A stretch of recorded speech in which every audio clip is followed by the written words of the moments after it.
ಅಲೌಕಿಕ ಶಕ್ತಿಗಳಿರುವಂತಹ ಅದ್ಭುತವಾದ ದಿನ.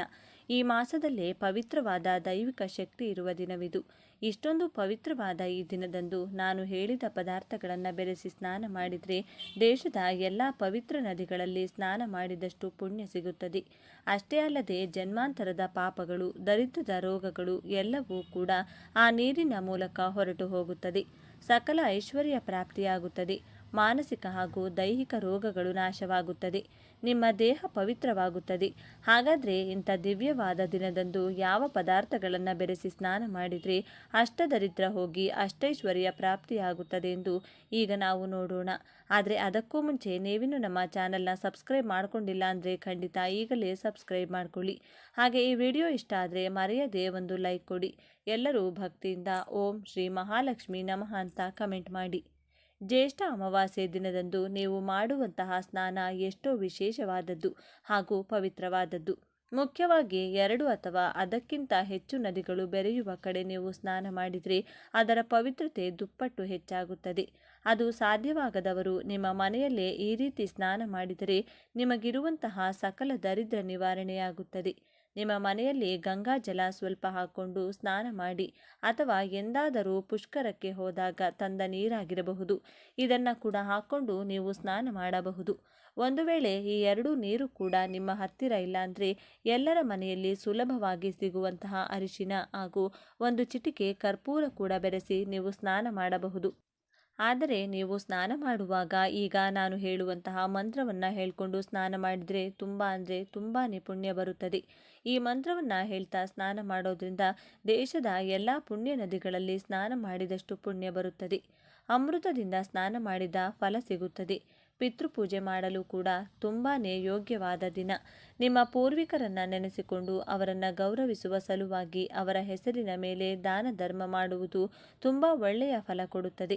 ಇದರಿಂದ ನಿಮ್ಮ ಕುಟುಂಬವೆಲ್ಲ ಕೂಡ ಸಂತೋಷದಿಂದ ಬದುಕಬಹುದು. ಇನ್ನು ಸ್ನಾನ ಮಾಡುವಾಗ ನೀವು ಹೇಳಬೇಕಾದ ಮಂತ್ರ ಏನಂದರೆ ಗಂಗೆ ಚ ಯಮುನೆ ಚೈವ ಗೋದಾವರಿ ಸರಸ್ವತಿ ನರ್ಮದೆ ಸಿಂಧು ಕಾವೇರಿ ಜಲೇಸ್ಮಿನ್ ಸನ್ನಿಧಿಂ ಕುರು. ಈ ಮಂತ್ರವನ್ನು 3 ಸಲ ಹೇಳಿಕೊಂಡು 3 ಚೊಂಬು ನೀರನ್ನು ತಲೆಯ ಮೇಲೆ ಹಾಕ್ಕೊಂಡು ಸ್ನಾನ ಮಾಡೋದ್ರಿಂದ ನಿಮಗೆ ಎಲ್ಲವೂ ಕೂಡ ಶುಭವಾಗುತ್ತದೆ.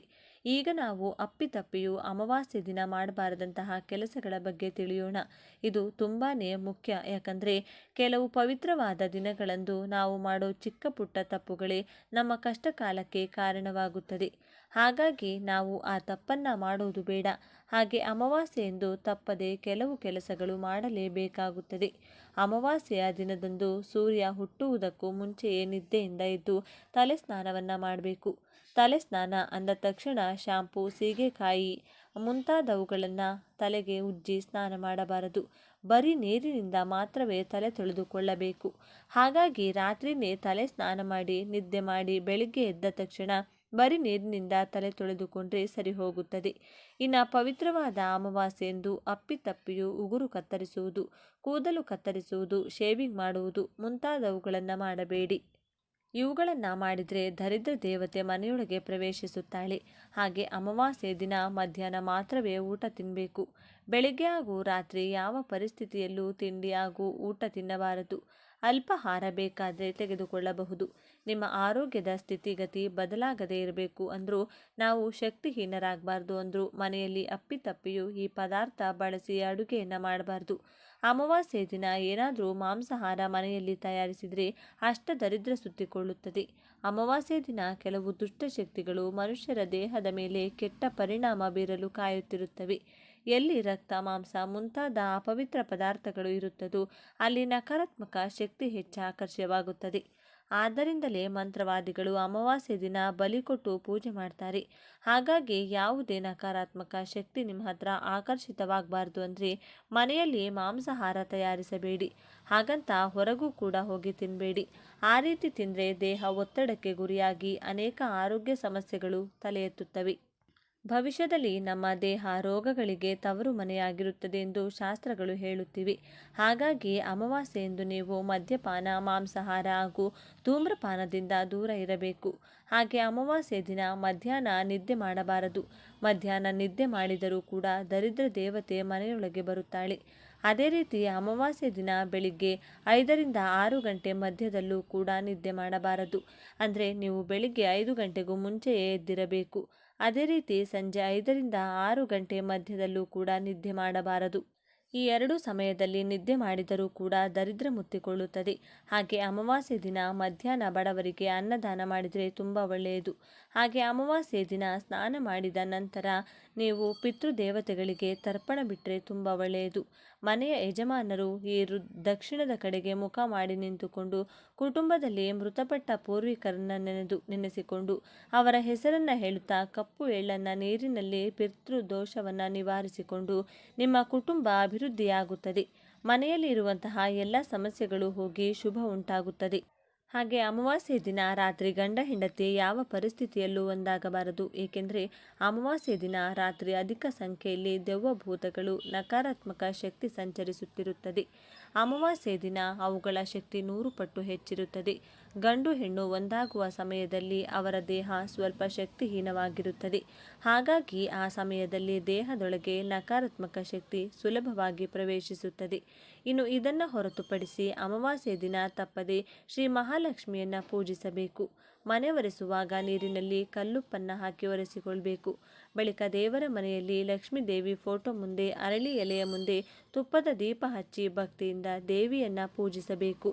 ಈ ರೀತಿ ಮಾಡಿದರೆ ಲಕ್ಷ್ಮೀ ದೇವಿ ಎಲ್ಲೇ ಇದ್ದರೂ ಕೂಡ ನಿಮ್ಮನ್ನು ಹುಡುಕಿಕೊಂಡು ಬರುತ್ತಾಳೆ.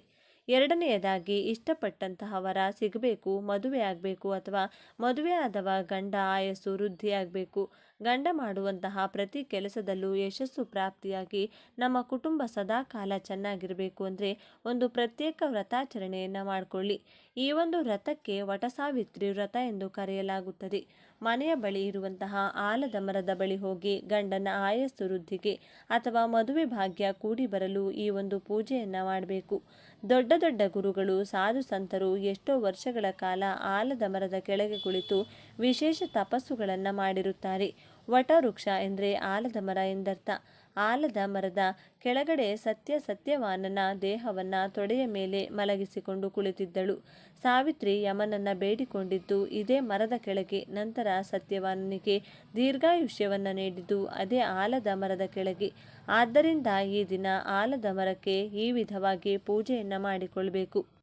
ಏನು ಮಾಡಬೇಕು? ಬೆಳಿಗ್ಗೆ ಸ್ನಾನ ಮಾಡಿಕೊಂಡು ಸ್ವಲ್ಪ ಅಕ್ಷತೆ, ಅರ್ಧ ಹೋಳು ಕೊಬ್ಬರಿ, ದೀಪಕ್ಕೆ ತುಪ್ಪ, ತಾಂಬೂಲ, ಹೂವು, ಅರಿಶಿನ, ಕುಂಕುಮ, ನೀರು, ಅರಿಶಿನ ಹಾಗೂ ಹಳದಿ ಬಣ್ಣದಲ್ಲಿರುವಂತಹ ಒಂದು ದಾರದ ಉಂಡೆ, ಒಂದು ಮಣ್ಣಿನ ದೀಪವನ್ನು ಮನೆಯಿಂದಲೇ ತೆಗೆದುಕೊಂಡು ಹೋಗಿರಬೇಕು. ಮೊದಲಿಗೆ ಆಲದ ಮರಕ್ಕೆ ಜಲವನ್ನು ಅರ್ಪಿಸಬೇಕು.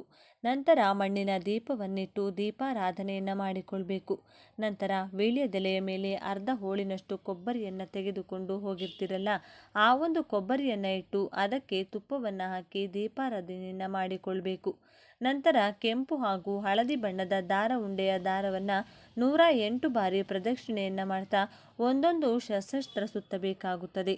ಆದರೆ 108 ಬಾರಿ ಪ್ರದಕ್ಷಿಣೆಯನ್ನು ಮಾಡಲು ಎಲ್ಲರಿಗೂ ಸಾಧ್ಯವಾಗುವುದಿಲ್ಲ. ಅಂಥವರು ಏನು ಮಾಡಬೇಕು?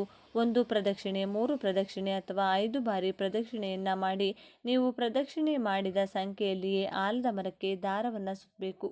ಈ ಪ್ರದಕ್ಷಿಣೆಯನ್ನು ಹಾಕಬೇಕಾದ್ರೆ ಗಂಡನ ಆರೋಗ್ಯ, ಗಂಡನ ಕೆಲಸ, ಗಂಡನ ಹಣಕಾಸಿನ ಸ್ಥಿತಿ, ಆಯಸ್ಸು ಎಲ್ಲವೂ ಕೂಡ ಉತ್ತಮವಾಗಿ ಅಭಿವೃದ್ಧಿಯಾಗಲಿ ಅಂತ ಶೀಘ್ರವಾಗಿ ಕಂಕಣವಾಗಿ ಕೂಡಿ ಬರಲಿ ಅಂತ ಅಥವಾ ಇಷ್ಟಪಟ್ಟವರನ್ನು ವರಿಸಲು ಈ ಪೂಜೆಯನ್ನು ಇದೇ ವಿಧಾನದಿಂದ ಪಾಲಿಸಬೇಕು. ಪ್ರದಕ್ಷಿಣೆಯನ್ನು ಹಾಕಬೇಕಾದ್ರೆ ನೀವು ಓಂ ವಟ ಸಾವಿತ್ರಿಯೇ ನಮಃ ಎಂದು ಹೇಳಿಕೊಳ್ಬೇಕು. ಹಾಗೆಯೇ ಪೂರಿ ಜಗನ್ನಾಥ ಕ್ಷೇತ್ರದಲ್ಲಿ ಸ್ನಾನೋತ್ಸವ ನಡೆಯುತ್ತೆ. ಆದ್ದರಿಂದ ಪುರುಷರಾಗಿರಬಹುದು, ಸ್ತ್ರೀಯರಾಗಿರಬಹುದು, ಚಿಕ್ಕ ಮಕ್ಕಳಾಗಿರಬಹುದು, ಈ ಒಂದು ಚಿಕ್ಕ ಮಂತ್ರವನ್ನು ಮನೆಯಿಂದ ಹೊರಗಡೆ ಹೋಗಬೇಕಾದ್ರೆ ಅಥವಾ ಮನೆಯಲ್ಲಿ ದೇವರಿಗೆ ದೀಪಾರಾಧನೆಯನ್ನು ಮಾಡಬೇಕಾ ಸಹ ಹೇಳಿಕೊಳ್ಬೇಕು. ಕ್ಲೀಂ ಕೃಷ್ಣಾಯ ಗೋವಿಂದಾಯ ಗೋಪಿಜನ ವಲ್ಲಭಾಯ ಸ್ವಾಹ. ಈ ಒಂದು ಮಂತ್ರವನ್ನು ಸಾಧ್ಯವಾದಷ್ಟು ಬಾರಿ ಈ ರೀತಿ ಪ್ರತಿಯೊಬ್ಬರೂ ಹೇಳಿಕೊಳ್ಬೇಕು. ಇನ್ನು ಕೊನೆಯಲ್ಲಿ ಅಕ್ಷತೆಯನ್ನು ಆಲದ ಮರದ ಬುಡಕ್ಕೆ ಸ್ವಲ್ಪ ಅರ್ಪಿಸಿ ಸ್ವಲ್ಪ ಮನೆಗೆ ತಂದು ಗಂಡನ ಶಿರಸ್ಸಿನ ಮೇಲೆ ಹಾಗೂ ನಿಮ್ಮ ಶಿರಸ್ಸಿನ ಮೇಲೆ ಹಾಕಿಕೊಳ್ಳುವುದನ್ನು ಮಾತ್ರ ಮರಿಬಾರ್ದು. ನೋಡಿದ್ರಲ್ಲ ಸ್ನೇಹಿತರೆ, ಈ ಚಿಕ್ಕ ಪುಟ್ಟ ವಿಷಯಗಳನ್ನು ನೆನಪಿನಲ್ಲಿ ಇಟ್ಕೊಂಡು ಅಮಾವಾಸ್ಯೆ ಪೂಜೆ ಮಾಡಿಕೊಳ್ಳಿ. ಈ ವಿಡಿಯೋ ನಿಮಗೆ ಇಷ್ಟ ಆದರೆ ಲೈಕ್ ಮಾಡಿ, ಶೇರ್ ಮಾಡಿ. ಇಂತಹ ಹೆಚ್ಚಿನ ಉತ್ತಮ ಮಾಹಿತಿಗಳಿಗಾಗಿ ತಪ್ಪದೆ ನಮ್ಮ ಚಾನಲ್ನ ಸಬ್ಸ್ಕ್ರೈಬ್ ಮಾಡಿಕೊಳ್ಳಿ. ಜೀವನದಲ್ಲಿ ಅದೃಷ್ಟವಿದ್ದರೆ ಸುಖ ಸಂಪತ್ತು ಎಲ್ಲವೂ ನಮ್ಮನ್ನರಸಿ ಬರುತ್ತದೆ. ಅದೃಷ್ಟವನ್ನು ಮನೆಗೆ ಬರಮಾಡಿಕೊಳ್ಳಲು ನಾವು ಯಾವ ಕ್ರಮ ಕೈಗೊಳ್ಳಬಹುದು ಎನ್ನುವುದನ್ನು ಜ್ಯೋತಿಷ್ಯ ಶಾಸ್ತ್ರದಲ್ಲಿ ವಿವರಿಸಲಾಗಿದೆ. ನಾವೆಲ್ಲರೂ ನಮ್ಮ ಜೀವನದಲ್ಲಿ ಅದೃಷ್ಟ ಬದಲಾಗಲಿ ಎಂದು ಹಾರೈಸುತ್ತೇವೆ ಮತ್ತು ಪ್ರಾಮಾಣಿಕವಾಗಿ ನಾವೆಲ್ಲರೂ ಅದನ್ನು ಪ್ರಯತ್ನಿಸುತ್ತಲೂ ಒಂದಲ್ಲ ಒಂದು ಮಾರ್ಗವನ್ನು ಅವಲಂಬಿಸಿದ್ದೇವೆ. ಕೆಲವರು ಧಾರ್ಮಿಕ ಸ್ಥಳಕ್ಕೆ ಭೇಟಿ ನೀಡುವುದರ ಮೂಲಕ ನಮ್ಮ ಅದೃಷ್ಟ ಬದಲಾಗುತ್ತದೆ ಎಂದುಕೊಂಡರೆ, ಮತ್ತೊಂದೆಡೆ ದೇವರೊಂದಿಗೆ ಸಂಪರ್ಕ ಹೊಂದಲು ಮತ್ತು ಆತನ ಆಶೀರ್ವಾದವನ್ನು ಪಡೆಯಲು ಧ್ಯಾನವನ್ನು ಅನುಸರಿಸುವುದನ್ನು ಪರಿಗಣಿಸುತ್ತಾರೆ. ಆದಾಗ್ಯೂ ಅದೃಷ್ಟವನ್ನು ಸಾಧಿಸುವ ಈ ವಿಧಾನಗಳಿಗೆ ಸೇರ್ಪಡೆ ಅಂದರೆ ಅದೃಷ್ಟ ತರುವ ವಸ್ತು ಯಾವುದು ಗೊತ್ತಾ? ಮನೆಯಲ್ಲಿ ಹಣಕಾಸಿನ ಸಮಸ್ಯೆಗಳು ಇರಬಾರದು. ಸಾಲದ ಸಮಸ್ಯೆಗಳೆಲ್ಲ ನಿವಾರಣೆಯಾಗಬೇಕು. ಮಾಡುವಂತಹ ಕೆಲಸಗಳಲ್ಲೆಲ್ಲ ಯಶಸ್ಸು ದೊರೆಯಬೇಕು.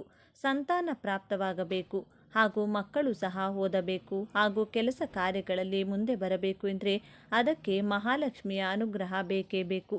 ಆತ್ಮೀಯರೇ, ಈ ಒಂದು ಬೀಜವನ್ನು ನಮ್ಮ ಹಿಂದೂ ಧರ್ಮದಲ್ಲಿ ಅತ್ಯಂತ ಶುಭಕರವಾದ ಅದೃಷ್ಟದ ವಸ್ತು ಎಂದೇ ಪರಿಗಣನೆ ಮಾಡಲಾಗುತ್ತದೆ. ಈ ಬೀಜಗಳನ್ನು ಚಿನ್ನಕ್ಕೆ ಸಮಾನವಾಗಿ ಪರಿಗಣಿಸಲಾಗುತ್ತದೆ.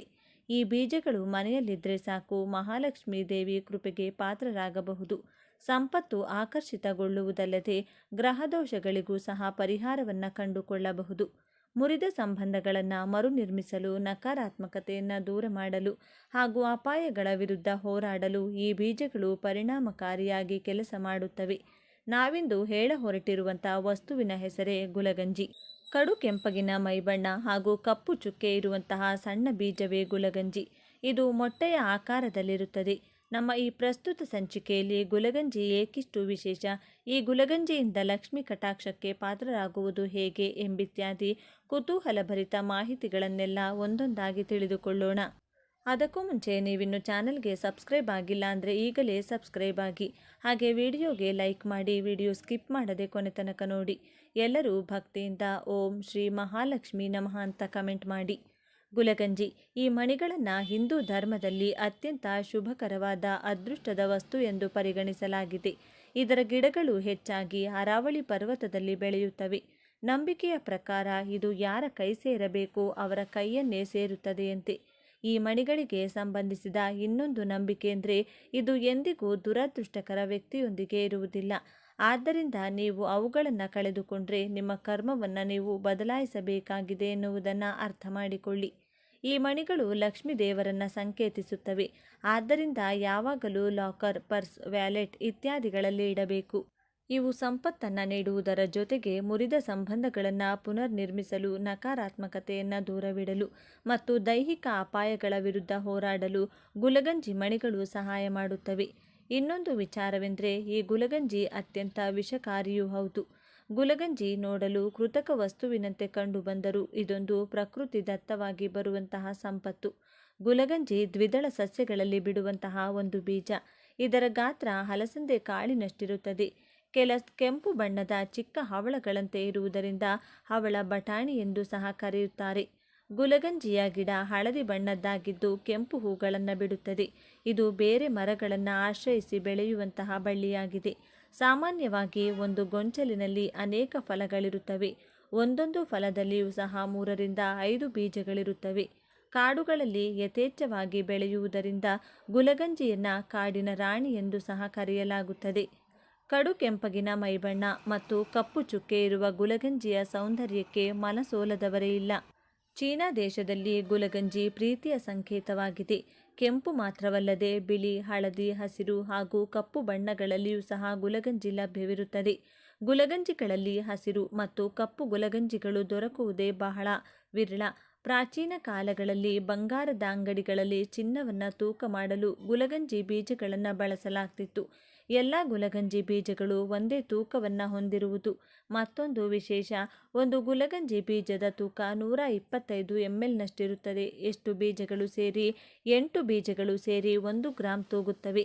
ಗುಲಗಂಜಿಯ ಈ ಏಕರೂಪದ ತೂಕದಿಂದಾಗಿ ಇದನ್ನು ಬಂಗಾರವನ್ನು ತೂಕ ಮಾಡಲು ಬಳಸಲಾಗ್ತಿತ್ತು. ಈಗೆಲ್ಲ ಬಂಗಾರವನ್ನು ತೂಕ ಮಾಡಲು ಎಲೆಕ್ಟ್ರಾನಿಕ್ ತೂಕದ ಮಷಿನ್ಗಳು ಬಂದಿರುವುದರಿಂದ ಪ್ರಾಚೀನ ಕಾಲದ ರೀತಿಯಲ್ಲಿ ಗುಲಗಂಜಿಯ ಉಪಯೋಗ ಇಲ್ಲವೆಂದೇ ಹೇಳ್ಬೋದು. ಗುಲಗಂಜಿಯ ಆಕರ್ಷಕ ರಕ್ತವರ್ಣದ ಹೊಳಪು 30 ವರ್ಷಗಳವರೆಗೂ ಸಹ ಮಾಸದೆ ಉಳಿದುಕೊಳ್ಳುವುದರಿಂದ ಇದನ್ನು ಆಭರಣಗಳ ತಯಾರಿಕೆಯಲ್ಲಿಯೂ ಸಹ ಬಳಸಲಾಗುತ್ತದೆ. ಗುಲಗಂಜಿಯಿಂದ ತಯಾರಾದ ಆಭರಣಗಳನ್ನು ಧರಿಸುವುದು ಸಹ ಪ್ರತಿಷ್ಠೆಯ ವಿಷಯವಾಗಿತ್ತು. ಈಗಲೂ ಗುಲಗಂಜಿ ಮಣಿಗಳನ್ನು ಜಪಮಾಲೆ ತಯಾರಿಸಲು ಬಳಸಲಾಗುತ್ತದೆ. ಮಹಾಲಕ್ಷ್ಮೀ ದೇವಿಗೆ ಗುಲಗಂಜಿ ಎಂದರೆ ಬಹಳ ಇಷ್ಟ. ಚಿನ್ನ ಮಹಾಲಕ್ಷ್ಮೀ ದೇವಿಗೆ ಸಮ. ಈ ಬೀಜಗಳೊಂದಿಗೆ ಚಿನ್ನವನ್ನು ತೂಗುತ್ತಿದ್ದುದರಿಂದ ಗುಲಗಂಜಿ ಬೀಜಗಳು ಮಹಾಲಕ್ಷ್ಮೀ ದೇವಿಯನ್ನು ಸಂಕೇತಿಸುತ್ತವೆ. ಗುಲಗಂಜಿ ಬೀಜಗಳು ಅದೃಷ್ಟವನ್ನು ನೀಡುವುದಲ್ಲದೆ ಕೆಟ್ಟ ದೃಷ್ಟಿಯಿಂದಲೂ ಸಹ ರಕ್ಷಣೆಯನ್ನು ನೀಡುತ್ತವೆ. ಗುಲಗಂಜಿ ಬೀಜಗಳನ್ನು ದೀಪಾವಳಿ ಹಬ್ಬ, ಅಕ್ಷಯ ತೃತೀಯ ಹಬ್ಬಗಳೆಂದು ಪೂಜಿಸಿ ಆನಂತರ ಕೆಂಪು ವಸ್ತ್ರದಲ್ಲಿ ಸುತ್ತಿ ತಿಜೋರಿಯಲ್ಲಿರಿಸುವುದರಿಂದ ಸಂಪತ್ತು ವೃದ್ಧಿಯಾಗುತ್ತದೆ. ಲಕ್ಷ್ಮೀ ಕಟಾಕ್ಷವು ದೊರೆತು ಸಂತೋಷ ಹಾಗೂ ನೆಮ್ಮದಿ ಪ್ರಾಪ್ತವಾಗುತ್ತದೆ. ವ್ಯಾಪಾರ ಹಾಗೂ ಉದ್ಯೋಗಗಳಲ್ಲಿ ಅಭಿವೃದ್ಧಿಗಾಗಿ ಗುಲಗಂಜಿಯನ್ನು ಗಲ್ಲಪೆಟ್ಟಿಗೆಯಲ್ಲಿಯೂ ಸಹ ಇರಿಸಲಾಗುತ್ತದೆ. ಅಲ್ಲದೆ ಗುಲಗಂಜಿ ಬೀಜಗಳು ಕೆಟ್ಟ ದೃಷ್ಟಿ ಹಾಗೂ ಮಾಟಮಂತ್ರ ದುಷ್ಪರಿಣಾಮಗಳನ್ನು ಹೋಗಲಾಡಿಸುವ ಗುಣವನ್ನು ಹೊಂದಿರುತ್ತವೆ. ವೆಸ್ಟ್ ಇಂಡೀಸ್ನಲ್ಲಿ ಗುಲಗಂಜಿಯನ್ನು ದೃಷ್ಟಿ ನಿವಾರಕವಾಗಿ ತೋಳುಬಂದಿಯಲ್ಲಿ ಬಳಸಲಾಗುತ್ತದೆ. ಅಷ್ಟು ಮಾತ್ರವಲ್ಲದೆ ಗುಲಗಂಜಿಯಿಂದ ಹಲವು ಗ್ರಹ ದೋಷಗಳಿಗೂ ಸಹ ಪರಿಹಾರ ಲಭಿಸುತ್ತದೆ.